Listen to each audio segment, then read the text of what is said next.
مکی صورت ہے، ہجرت سے پہلے اس کا نزول ہوا۔ سورہ عصر میں 3 آیتیں ہیں، 14 کلمات ہے، 68 حروف ہے۔ سورہ عصر کا شان نزول کیا ہے، وہ کیا سبب پیش آیا جس کی بنیاد پر حضرت حق جل مجدہ نے سورہ عصر کو نازل فرمایا؟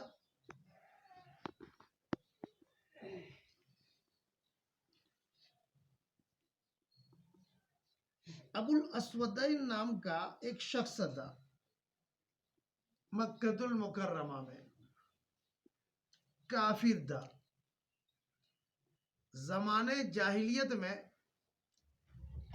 حضرت ابو بکر صدیق رضی اللہ تعالی عنہ کا جگری دوست تھا۔ گویا ابو الاسودین اور حضرت ابو بکر زمانے جاہلیت میں گہرے دوست تھے۔ ابو بکر یہ تو کنیت ہے، نام عبداللہ ہے۔ بہت سارے ایسے صحابی جو کنیت سے مشہور ہے، نام کا پتہ بہت کم ہوتا ہے۔ ابو بکر کنیت ہے، نام ہے عبداللہ۔ ابو ایوب انصاری رضی اللہ تعالیٰ عنہ کنیت ہے، نام ہے خالد بن زید۔ ابو موسیٰ اشعری رضی اللہ تعالیٰ عنہ، ابو موسیٰ کنیت ہے، نام ہے عبداللہ بن قیس۔ تو ابو الاسودین اور ابو بکر صدیق رضی اللہ تعالیٰ عنہ، بند کر دو مہربانی کرے۔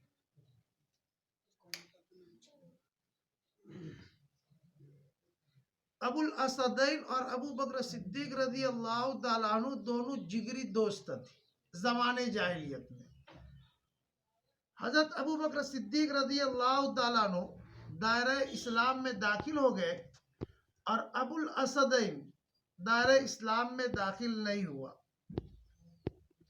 جب ابو الاسودین کو پتا چلا کہ حضرت ابو بکر صدیق رضی اللہ تعالیٰ عنہ اسلام میں داخل ہو گئے تو ایک دن آیا اور اگر حضرت ابو بکر صدیق رضی اللہ تعالیٰ عنہ سے کہتا ہے، اے ابو بکر تم بڑے عقل مند آدمی تھے، ہمیشہ تجارت میں اپنی دانائی اور عقل مندی سے تم نے بہت نفع کمایا، مگر یہ کیا کیا، ایک دم ہی تم خسارے میں چلے گئے، اسلام میں داخل ہو گئے، اپنے باپ دادا کا دین چھوڑ دیا، لات اور عزا کی عبادت اور ان کی شفاعت سے محروم ہو گئے۔ جواب میں ابو بکر صدیق رضی اللہ تعالیٰ عنہ نے فرمایا، جو آدمی حق قبول کرتا ہے وہ خسارے میں نہیں پڑتا۔ اللہ تبارک و تعالیٰ نے ان کی اس گفتگو کے متعلق اور حضرت ابو بکر صدیق رضی اللہ تعالیٰ عنہ کی بات کی خوبی کے بیان میں یہ سورت نازل فرمائی۔ جو شخص حق بات قبول کرتا ہے وہ خسارے میں نہیں ہے، خسارے میں تو وہ شخص ہے جو دائرہ اسلام میں داخل نہیں ہوا۔ دائرہ اسلام میں داخل ہوا وہ خسارے میں نہیں۔ ابو الاسودین کی سوچ کیا تھی کہ ابو بکر نے اسلام کو قبول کیا تو خسارے میں پڑ گئے۔ ابو بکر صدیق کی سوچ کیا تھی کہ نہیں، دائرہ اسلام میں جو داخل ہوگا حق کو قبول کرے گا وہ کبھی ضائع نہیں ہوگا۔ خسارے میں تو وہ شخص ہوتا ہے جو اسلام میں داخل نہ ہو۔ اللہ تبارک و تعالیٰ کو یہ گفتگو بڑی پسند آئی اور سورت نازل فرمائے، وَالْعَصْرِ إِنَّ الْإِنسَانَ لَفِي خُسْرٍ، زمانے کی قسم بلا شبہ تمام انسان نقصان میں ہے، گھاٹے میں ہے.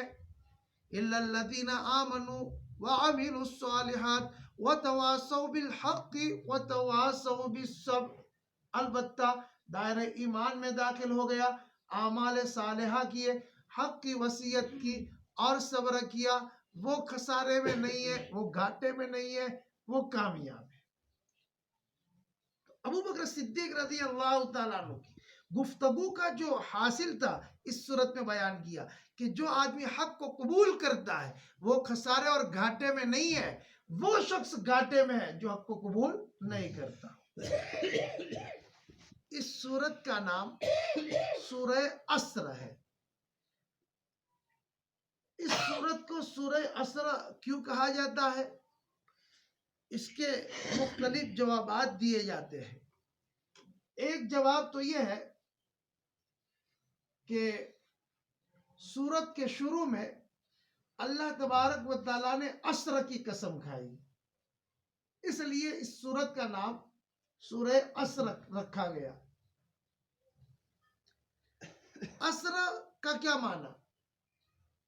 اس کے دو مطلب بیان کیے گئے. ایک مطلب بیان کیا گیا عصر کے معنی زمانہ، گویا اللہ تبارک و تعالیٰ زمانے کی قسم کھا رہے ہیں. اللہ تبارک و تعالیٰ زمانے کی قسم کھا رہے ہیں. کسی کو اشکال ہو سکتا ہے، اللہ تبارک و تعالیٰ حکم دیتے ہیں جب بھی قسم کھانی ہو تو کس کی کھاؤ؟ میری کھاؤ.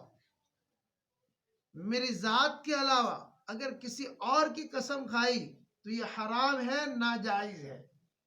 کچھ لوگ کہتے ہیں روزی کی قسم، میرے اولاد کی قسم، یہ حرام ہے، ناجائز ہے.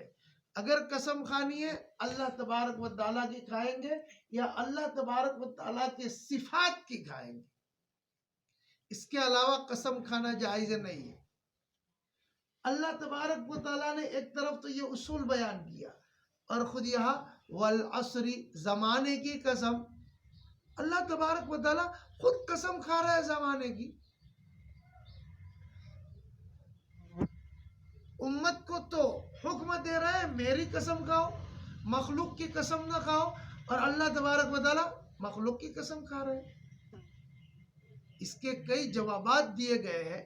ایک جواب سمپل مقنن قانون سے خارج ہوتا ہے. آپ اپنے گھر میں ہیں، چھوٹے چھوٹے بچے شور مچا رہے ہیں، آپ نے ان کو کہہ دیا خبردار اگر شور مچایا 2 تھپڑ ماریں گے. آپ نے قانون بنایا اور خود آپ کیا کر رہے ہیں؟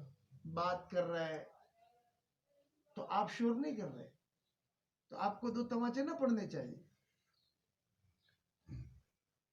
قانون بنانے والا قانون سے خارج ہوتا ہے. تو یہاں بچوں کے بارے میں تو قانون ہے کہ آپ شور کریں گے تو 2 تماچے ماریں گے، ہم بات کریں گے، گفتگو کریں گے تو ہم اس قانون سے خارج ہیں. تو اللہ تبارک و تعالیٰ نے یہ قانون تو بیان کیا، مخلوق کے لیے قانون ہے.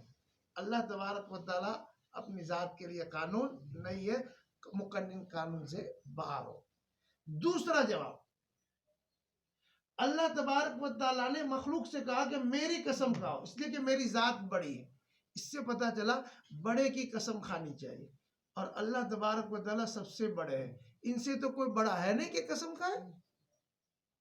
سوال یہ ہے جہاں کہیں بھی اللہ تبارک و تعالیٰ نے قسم کھائی ہے تو مقصد کیا ہے؟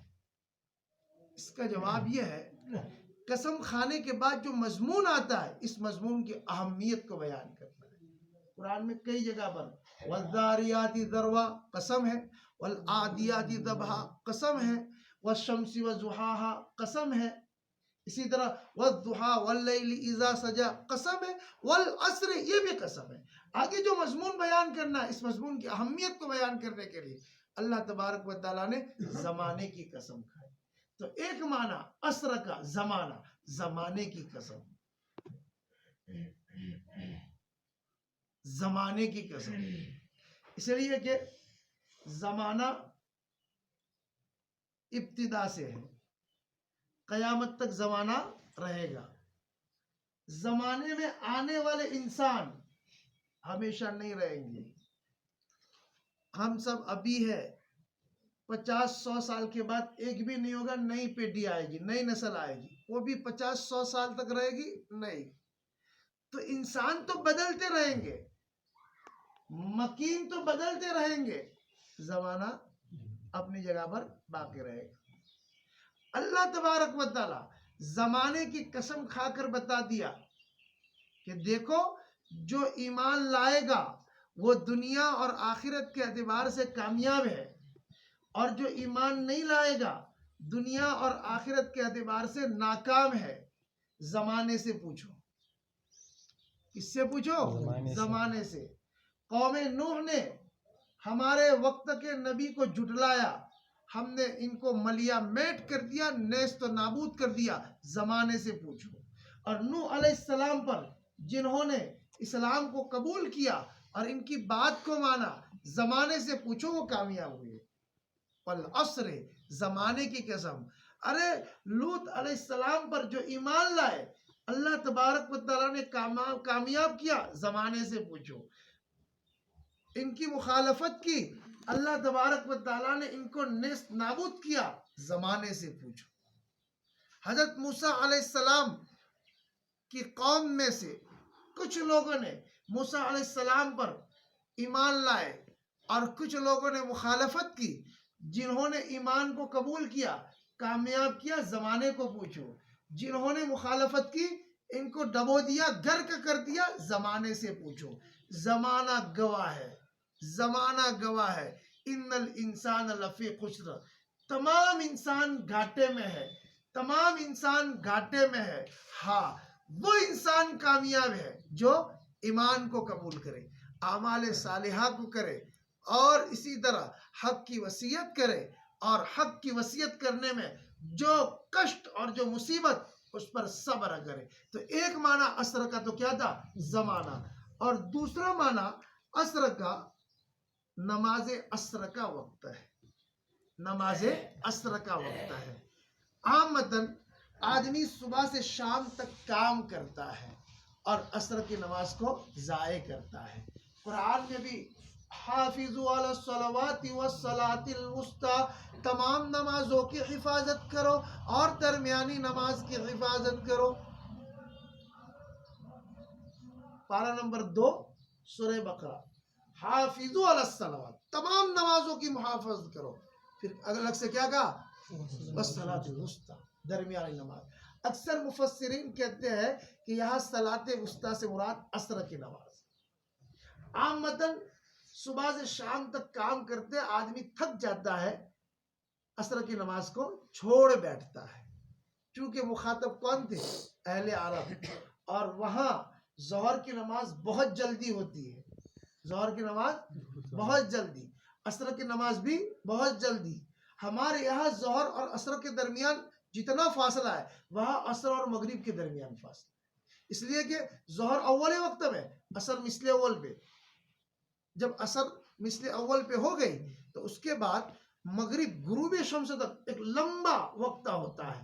تو عصر کی نماز کی اہمیت بیان کی گئی، حافظوا علی الصلوات والصلاۃ الوسطی. تو بعض حضرات کہتے ہیں کہ عصر کی نماز کا وقت مراد ہے. اللہ تبارک و تعالیٰ کہتے ہیں کہ اس کی ایک اہمیت ہے.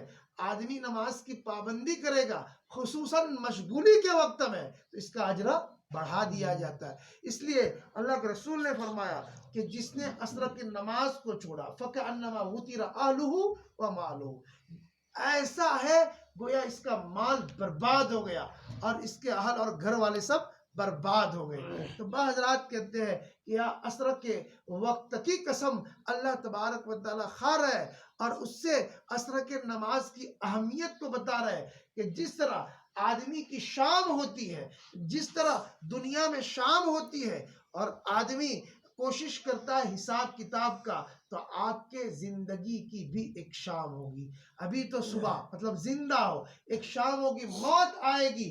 اس وقت آپ کی زندگی کا حساب لیا جائے گا.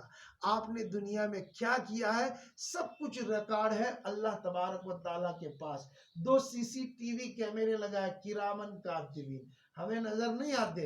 آخرت میں وَوُزِّيَ الْكِتَابُ فَتَرَى الْمُجْرِمِينَ مُشْفِقِينَ مِمَّا فِيهِ وَيَقُولُونَ يَا وَيْلَتَنَا صغیرۃ ولا کبیرۃ الا احصاها. ارے یار اس نے تو چھوٹی چیز بھی نہیں چھوڑی اور بڑی چیز بھی نہیں چھوڑی.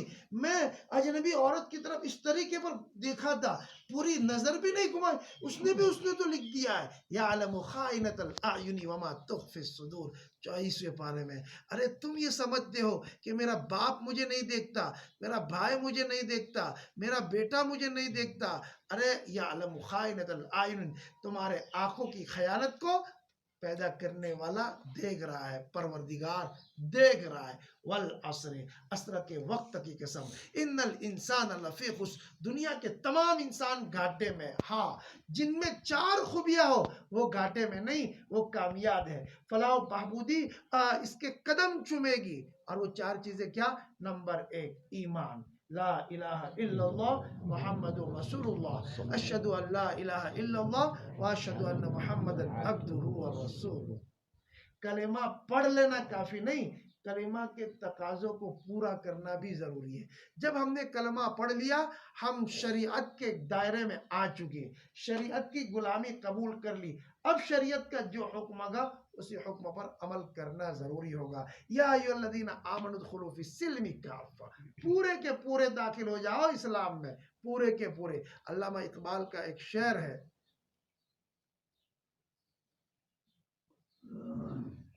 خرد نے کہا لا الہ تو کیا حاصل, خرد نے کہا لا الہ تو کیا حاصل, جب دل و جاں مسلمان نہیں تو کچھ بھی نہیں.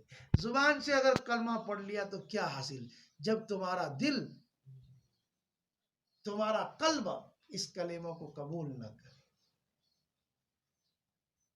خرد نے کہا لا الہ تو کیا حاصل, جب دل و جاں مسلمان نہیں تو کچھ بھی نہیں.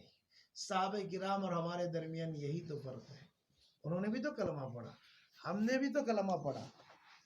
قرآن ان کے زندگی میں بھی تو تھا, قرآن ہمارے پاس بھی تو ہے. یقین تھا, یقین یقین. ابو ایوب انصاری رضی اللہ تعالیٰ عنہ کو گورنر بنایا گیا مدائن کا, گورنر کا عہدہ سنبھال لیا. ابھی 1 دن 2 دن بھی نہیں گزرے تھے, صبح میں بیٹھے تھے, لوگ آنے لگے ابو ایوب انصاری رضی اللہ تعالیٰ عنہ کے پاس, آپ ہمارے گورنر ہیں اور شہر میں چوریاں ہوتی ہیں. ابو ایوب انصاری رضی اللہ تعالیٰ عنہ کچھ افراد کو بلایا, ان کے سامنے یہ مسئلہ رکھا, انہوں نے رائے دی, اس پر عمل کیا. 2 دن کے بعد پھر سے لوگ آ رہے ہیں, چوریاں ہو رہی ہے. اب ظاہر بات ہے ذمہ داری ہوتی ہے گورنر کی. ابو ایوب انصاری رضی اللہ تعالیٰ عنہ نے کچھ نہیں کہا,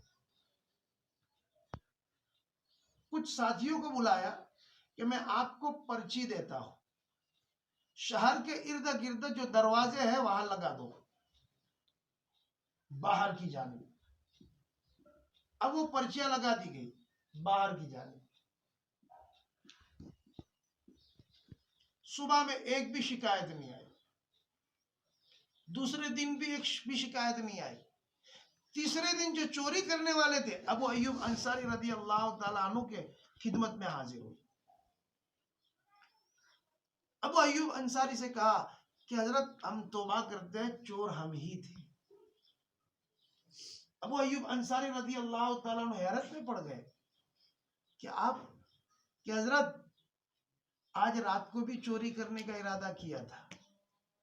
جیسے ہی شہر میں گھسنے کا ارادہ کیا تو ہم نے محسوس کیا کہ جنگل کے جانور ہمیں کھانے کے لیے دوڑ رہے ہیں, جنگل کے بھیڑیا ہماری طرف دوڑ رہے ہیں, تو اندر نہیں گھسے. ہم سمجھ گئے کہ یہ کوئی اور بات ہے. کسی نے ابو ایوب انصاری سے پوچھا کیا وجہ بنی کہ چوری بند ہو گئی, آپ نے پرچی میں کیا لکھا تھا؟ ابو ایوب انصاری نے کہا کچھ نہیں لکھا تھا, میں نے لکھا تھا اللہ تبارک و تعالیٰ سے درخواست کی تھی, یا اللہ تو نے مجھے گورنر بنایا ہے, چوری کا سلسلہ جاری ہے, تو نے چوری کا منع کیا ہے, میں 2 رکعت نماز پڑھتا ہوں, اس کے صدقے طفیل میں کوئی چور چوری کرنے کے لیے اگر داخل ہو تو جنت جنگل کا بھیڑیا اور جنگل کے موذی جانور ان پر مسلط کر. تاکہ امن و امان قائم ہو جائے اور یہ فضا ختم ہو جائے. یہ طاقت تھی ایمان میں ان کے پاس. اگر یہ طاقت ہمارے پاس بھی آ جائے تو آج بھی اللہ تبارک و تعالی آپ کو گلے گلزار بنا سکتے ہیں. وَالْعَصْرِ إِنَّ الْإِنسَانَ لَفِي خُسْرٍ إِلَّا الَّذِينَ آمَنُوا. ایک صفت. دوسری صفت وَعَمِلُوا الصَّالِحَاتِ, اور اعمال صالحہ کرے, نیک عمل کرے, کوشش کرے, نیک عمل کرے, کوشش کرے, نماز کی پابندی کرے, رمضان کے روزے رکھے اور زکوٰۃ ادا کرے, حج ادا کرے, معاشرات, اسی طرح معاملات, اخلاقیات, کوشش کرے. وَتَوَاصَوْا بِالْحَقِّ, حق کی دعوت دے, حق کی دعوت دے. کوئی نبی آنے والا نہیں ہے. پتہ نہیں یہاں گشت بھی بند ہے, فضائل اعمال یا کسی کی تعلیم نہیں ہوتی. مجھے تعجب ہوا, میں سوچ رہا تھا کس سے بات کروں, لیکن کس سے بات کروں. دیکھو دین کا کام ہے, دعوت و تبلیغ سے جو نفع پہنچا ہے انکار نہیں. مدرسے اپنی جگہ پر ہے, خانقاہیں اپنی جگہ پر ہے, اور رفائی کام اپنی جگہ پر ہے. عمومی اعتبار سے جو دین کی فضا بنی دعوت تبلیغ کی دین. میں سمجھ رہا ہوں, آپ کے چہرے کو میں پڑھ رہا ہوں کہ وہ اختلاف, ارے اختلاف کی جگہ پر ہم ہمارے چھوٹے گاؤں میں اختلاف کو کیوں گھسائیں؟ آپس میں مل جل کر, دین کا کام ہے, چاہے وہ ہو چاہے وہ ہو, دین کا کام کرتے ہیں آپس میں مل جل کر, مشورے سے. گشت بھی ایک ہو, مشورے سے, کسی کی بات ہو, مشورے ہو سکتا ہے, کوئی ممکن نہیں. 100-150 کی بستی ہے اور اس میں یہ اختلاف سوچنا چاہیے. یہ تو میری رائے ہے, پھر اندر کے کیا حالات ہیں میں نہیں بتا سکتا. اگر صحیح نہج کے ساتھ کام کرے, تھوڑا وہ جھکے, تھوڑا یہ جھکے, ارے آدمی جھکتا ہے اللہ بھی خوش ہوتا ہے. اور یہ کام چل پڑنا چاہیے, گشت بھی ہونا چاہیے, بات بھی ہونی چاہیے. اور اگر اختلاف کی جگہ پر ہے تو دن بدل دے کہ بھئی ایک دن آپ کریں گے, فلاں دن ہم کریں گے. آپس میں جھگڑا اور رنجش دل میں رکھے, یہ تو مناسب معلوم نہیں ہوتا. یہ میں دیکھ رہا ہوں, محسوس کر رہا ہوں کہ 10 دن سے نہ کوئی گشت کا اعلان, ورنہ ہفتے میں ایک دن گشت ہوتا ہے ہمارے یہاں. تو منگل کے دن اعلان ہوتا ہے, صبح میں مشورہ ہوتا ہے, پھر بات طے ہوتی ہے, اثر سے پہلے گشت ہوتا ہے, اثر کے بعد بیان ہوتا ہے 10-15 منٹ مختصر, پھر 3 دن کی تشکیل. یہاں نہ جماعت آتی ہے نہ یہاں سے جماعت نکلتی ہے, سمجھ میں نہیں آتا. اللہ ہم سب کو صحیح سمجھ عطا فرمائے. وَتَوَاصَوْا بِالْحَقِّ, یہ تو بات آ گئی. وَتَوَاصَوْا بِالْحَقِّ, حق کی وصیت کرنی چاہیے. مطلب آپ نے جو سیکھا ہے, آپ کے پاس جو علم ہے, یہ دوسروں تک پہنچانا چاہیے. لیکن جب آپ پہنچاؤں گے تو آپ یہ سمجھیں گے کہ آسانی کے ساتھ پہنچ جائے گا. نہیں, صحابہ کرام نے پہنچایا تھا, مصائب کا سامنا کرنا پڑا, ان کو احد میں مار کھانی پڑی, بدر میں جانا پڑا, تبوک کی تپتی ریت پر سفر کرنا پڑا, خندق میں جانا پڑا. یہ سب آئیں گے, لیکن اس پر کیا کرنا ہے؟ وَتَوَاصَوْا بِالصَّبْرِ, صبر کرنا ہے. اور آدمی صبر کرتا ہے, مجاہدہ کرتا ہے, اللہ اس کے لیے راہیں کھولتے ہیں, اس کے لیے راہیں, اور برکت کو اپنی آنکھوں سے دیکھتا ہے. میں ایک واقعہ بیان کروں صبر پر. کتاب کا نام ہے اعجب العجائب. اعجب العجائب. تقریباً 12-15 سال پہلے میں نے اس کا مطالعہ کیا تھا. اس میں صبر پر ایک واقعہ لکھا ہے, مجھے یاد آ گیا. وَتَوَاصَوْا بِالصَّبْرِ پر میاں بیوی تھے, ان کے یہاں بچہ پیدا ہوا, اور بچے کی عمر ہو گئی کہ اب اس کا ختنہ کروایا جائے. تو بڑی خوشی تھی, سارے رشتہ داروں کی دعوت کی کہ ختنہ کریں گے, پھر اس کے بعد سب کو کھلائیں گے. خوشی کا موقع تھا. ڈیگے چڑھ گئی, کھانا پک گیا, بچے کی ختنہ کروانے جب گئے تو بچے کا انتقال ہو. اب فوراً انتقال نہیں ہوا, ختنہ ہو گیا, گھر پر لائے, میاں باہر تھے, بیوی گھر میں تھی. بچے کا انتقال ہو گیا, بیوی کو پتا چلا, میاں کو پتا نہیں چلا. وہ تو چونکہ کھانا پک رہا تھا, سب انتظام میں تھا. اب رشتہ دار آتے تھے, یار ذرا اپنے بچے کو دکھاؤ تو صحیح. تو وہ بچے کی ماں کہتی تھی ابھی سویا ہوا ہے, آرام میں ہے, اور ڈاکٹر نے منع کیا ہے. اس طریقے پر پھسلایا. سب کھانا کھا چکے، سب فارغ ہو چکے، رشتہ دار چلے گئے. جب میاں گھر میں داخل ہوئے تو بیوی نے بتایا کہ ہمارا بچہ تو انتقال کر گیا. اب کیا گزری ہوگی مجھے بتانے کی ضرورت نہیں. اتنا سارا خرچہ کیا اور خوشی تھی، اور گھر میں جب داخل ہو رہا تو خوشی کے بجائے غم کی بات سنتا ہے، لیکن صبر کیا. اسی رات میاں بیوی دونوں ملے، اور اسی ملنے کی وجہ سے استقرار ہو گیا، پریگننٹ بیوی ہو گئی. معمول کے مطابق 9 ماہ گزر چکی. 9 ماہ کے بعد جب ولادت ہوئی تو بچے کی ولادت نہیں، ایک پلاسٹک کا ایک بڑا گولا تھا، جیسے فٹ بال ہوتا ہے نا، ارے فٹ بال دیکھا ہے کہ نہیں، والی بال، فٹ بال، اس طریقے پر پلاسٹک کا ایک گولا تھا. اب دونوں رونے لگے زاروں قطار، یہ کیا ہو گیا، یہ تو عجیب و غریب چیز پیدا ہوئی، نہ لڑکا نہ لڑکی، اور پلاسٹک کی شکل کا ایک گیند کی شکل کا پلاسٹک کا ایک گولا. بہت روئے. پھر وہ بیوی کو خیال آیا، انہوں نے میاں سے کہا کہ اس کو توڑو تو صحیح، ہے کیا، جو منظور توڑو تو صحیح. اب کیا تھا، جب اس کو توڑا 40 لڑکے تھے، 40 لڑکے تھے. صبر کیا، ایک کے بدلے میں 40 دیے، اور اس میاں کا نام لوگوں نے رکھ دیا ابو الرجال. ابو الرجال، ابو الرجال کا مطلب ہے بہت سارے آدمیوں کا باپ. اب 40 کا باپ ہوا، کہیں جاتا ہوگا ساتھ میں 40 لڑکوں کو لے کر تو پوری فوج جیسا لگتا ہوگا، تو نام ہی پڑ گیا ابو الرجال. اور لکھا ہے کہ سب بڑے بڑے محدث، بڑے بڑے مفسر اور بڑے بڑے اولیاء. یہ عجب العجائب ایک کتاب ہے، مصنف کا نام ڈاکٹر رمضان ہے یا کیا ہے مجھے یاد نہیں، لیکن اس کتاب کے حوالے سے میں نے وتواصوا بالصبر کے ضمن بیان کیا. اللہ تبارک و تعالی سمجھنے کی توفیق